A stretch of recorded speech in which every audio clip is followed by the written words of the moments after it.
국민 여러분 안녕하십니까? 사람을 향한 도시 더 큰 도봉의 소식을 알려드리는 DBS 뉴스 이연아입니다. 지난 한 주 동안에는 어떤 소식들이 있었을까요? 도봉 주간 뉴스 시작하겠습니다.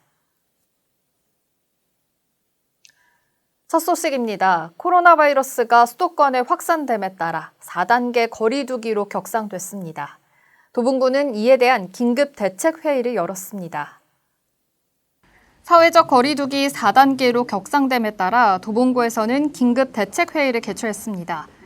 이동진 구청장과 부구청장, 각 국소장 등 간부들이 전체 참석한 가운데 코로나19를 극복하기 위한 논의를 펼쳤습니다. 창동역 1번 출구 고가하부 광장에 추가 임시 선별검사소 설치와 보건소 선별진료소 운영시간 연장 등 부서별 방역 대책에 대한 집중적인 방안이 세워졌습니다. 도봉구 곳곳의 공사 현장을 돌아보는 방문이 있었습니다. 자세한 소식 전해드립니다. 지난 5일 도봉구의 곳곳을 돌아보는 현장 방문이 있었습니다. 먼저 보다 나은 환경을 위해 리모델링 중인 도봉 여성센터입니다. 공사 진행 과정에 대한 설명 보고와 안전 점검이 이뤄졌습니다. 또 신축 공사가 진행되고 있는 방학삼동 구립 한옥도서관은 자료 열람실과 다목적 강의실, 북카페 등이 들어설 예정입니다. 방학동 518번지에는 생태문화도서관이 만들어져 공사 막바지로 개관을 준비하고 있습니다.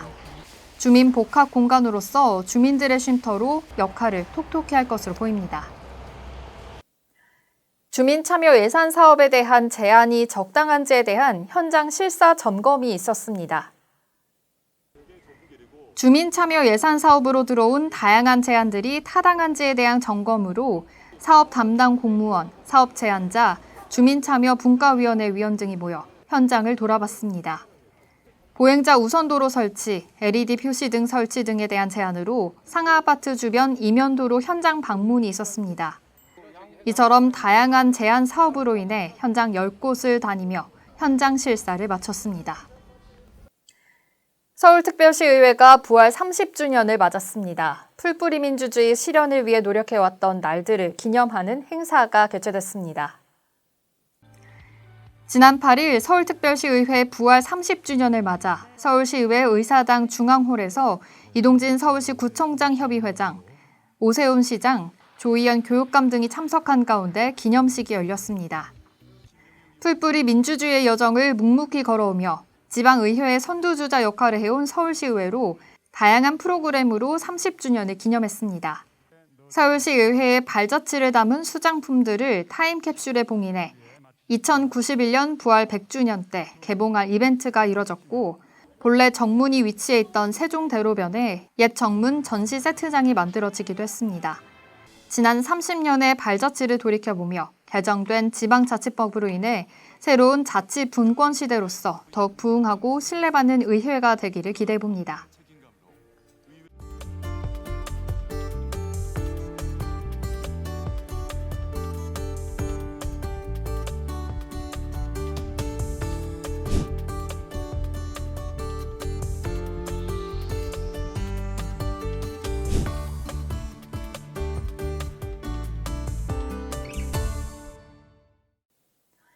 (7월 12일부터 25일까지) 새로운 거리두기 4단계가 시행됩니다. 대유행을 차단하고자 사회적 접촉을 최소화하는 방안들이 나왔는데요. 국민 여러분께서는 사회적 거리두기 4단계 수칙들을 잘 지켜주시고 하루빨리 종식이 될 수 있도록 힘을 모아주시기 바랍니다. 도봉구도 코로나19 확산 방지를 위해 최선을 다하겠습니다. 이상으로 도봉주간 뉴스를 마칩니다. 함께해 주신 여러분 고맙습니다.